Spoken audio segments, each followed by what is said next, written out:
Olá todo mundo, meu nome é Fabiola, eu sou bióloga e sou uma das artistas que participou do processo de criação e da criação da vídeo performance Moscas Transgênicas.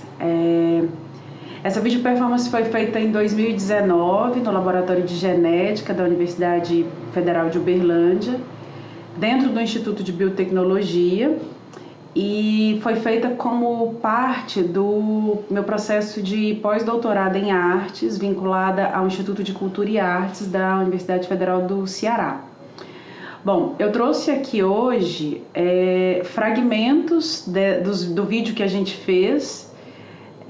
A gente não trouxe a obra em si, a vídeo performance em si, porque ela é muito curtinha, então não daria tempo de apresentar. Mas eu espero que com essas imagens da vídeo performance a gente consiga passar a ideia do que foi essa obra de arte. Ciência e arte é um campo de pesquisa e de produção artística crescente no Brasil. Estamos falando de um modo de fazer arte que necessariamente o artista precisa fazer parceria com cientistas para poder criar a obra. Essa vídeo performance das moscas transgênicas que a gente traz para cá hoje situa-se por entre esses dois territórios, da ciência e da arte. Porque para fazer, a gente precisou ir para as bancadas e pesquisar junto com os geneticistas para chegar nesse resultado que a gente está apresentando aqui. Quando nós chegamos no laboratório, nós já sabíamos dos escopos das pesquisas que aconteciam lá. Então, a gente não se preocupava mais com a discussão sobre natural e artificial, que durante muito tempo sustentou as preocupações da biologia e da genética. A gente já sabe que os seres vivos, na natureza, eles trocam material genético, não apenas entre as mesmas espécies, indivíduos da mesma espécie, como também de indivíduos de diferentes espécies. E isso foi revelado com o projeto Genoma, que, ao fazer a leitura do nosso material genético, mostrou semelhanças com espécie, obviamente, que tem proximidade genética à nossa, ancestrais mais próximos, mas também com espécies que não têm muita semelhança com a nossa, tanto física como genética. E um exemplo disso são as drosófilas, essas mosquinhas da fruta, que são pesquisadas nesse laboratório de genética e que têm compatibilidade genética de aproximadamente 70% com o nosso genoma. A natureza, como dizem Deleuze e Guattari, funciona como uma antigenealogia, como uma antinatureza. E nós vamos ampliar essas discussões nos textos futuros que a gente vai produzir a partir dessa obra.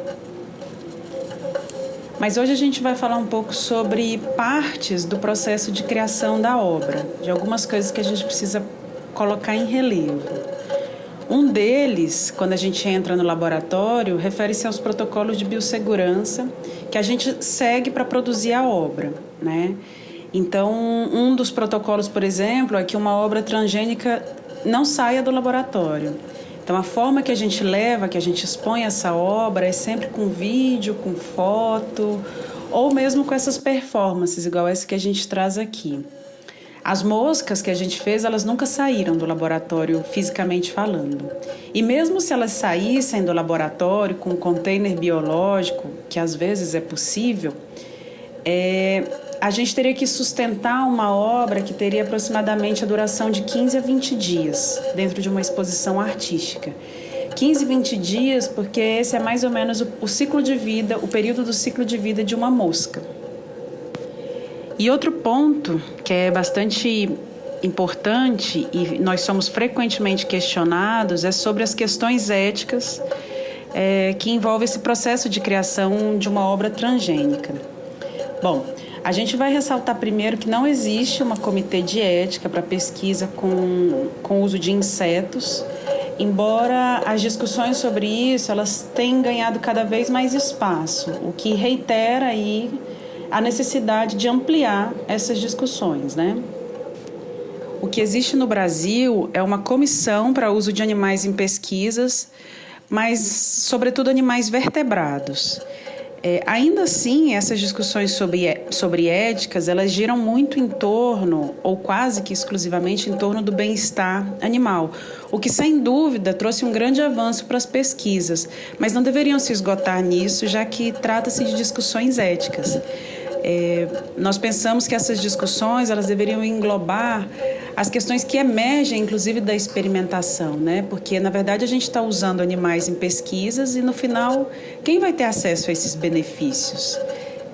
A quem será dado o direito, por exemplo, de comercializar o produto das pesquisas com animais? E quem irá usufruir desse conhecimento científico, né, que está sendo gerado a partir das pesquisas com experimentação com animais? Então, nesse sentido, a gente defende a necessidade de incorporar essas discussões que nascem das peculiaridades das pesquisas nas discussões éticas. O caso das moscas transgênicas é esse, né? Como é que essas moscas fazem o mundo girar? Essas moscas transgênicas que são comercializadas, que são usadas para testes. E aí, no final, quem é que tem acesso a esses produtos gerados pela ciência? Então, quando a gente trouxe as moscas para uma obra de arte, as moscas transgênicas, a gente quis levantar, junto com elas, questões sobre a forma como nós produzimos as nossas formações sociais. Essas questões elas se entrelaçam a essa obra e nos fazem pensar em como que questões que nascem da pesquisa nos ajudam a pensar a própria pesquisa. Então, além de todo o encantamento que esses locais de pesquisa, né, esses laboratórios podem nos proporcionar pela possibilidade de experimentação com os protocolos, não chegamos na bancada sem trazermos essas questões. E nós estamos cada vez mais atentas às necessidades que nascem desse caminhar da pesquisa, né? E aí, para finalizar e deixar uma questão, a gente vai voltar a um texto do Eduardo Galeano, que está no livro dos Abraços, que se chama A Função da Arte 1.